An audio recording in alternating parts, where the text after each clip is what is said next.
In this video, we're going to identify the mandatory documentation you need to support a management system if you're implementing one of the management systems: quality, safety, food safety, etc. Keep watching to the end. We're going to give you a really good bonus for how you can approach this. So for meeting any of these standards, to identify what the mandatory documents or records are, you're going to need to read through it and look for the phrase documented information. So when ISO in 2015 revised the quality standard, environmental standard, 2018 when it released the safety management system standard, for example, in all their management system standards, they've replaced the words document and record with documented information.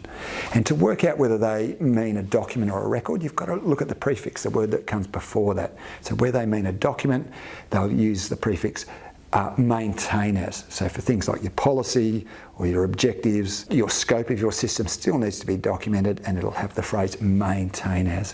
Where they mean a record, they now use the prefix you need to retain documented information. So ISO's made a change in the terminology there. As an example, around the performance evaluation requirements, monitoring, measuring, internal auditing, management review, all of those kind of things. Yes, you need some records as evidence of that you've actually done that. In quite a number of clauses, there's no documented information required. An example would be some of the newer clauses in the standard, 4.1, determining the context of the organisation, or 4.2, needs and expectations of interested parties.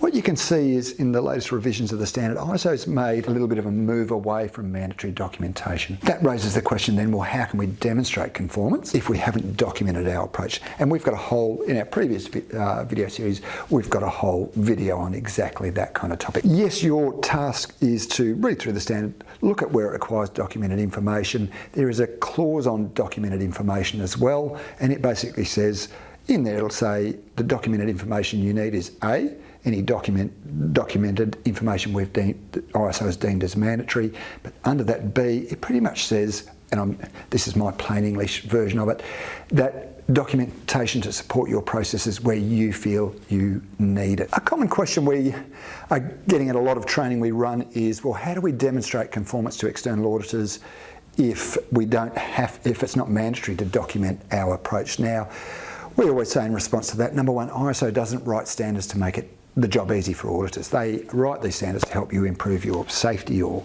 your environmental outcomes. If you read those standards, any of these standards carefully, they're actually asking you to focus on your processes for certain things, whether that's corrective action or traceability or accident incident reporting. You need to focus on understanding your processes and how you plan, manage, monitor, evaluate and improve those processes.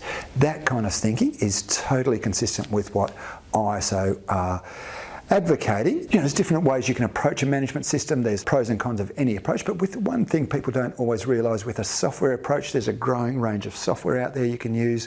One thing that does do is it immediately gives you consistency around some of your critical processes. Across a multi-site business, to get consistency in accident incident reporting, for example, is notoriously hard. Through a software kind of application, yes, we can decide on our workflow, how we're going to approach it. Bonus tip today, we like to make your life easy, is on our resources page on our website. We've already mapped out all the mandatory documented information you need. Thanks for watching. If you're enjoying our content, we encourage you to subscribe as always. We've got a whole range of videos that'll help you develop the knowledge you need to move towards certification.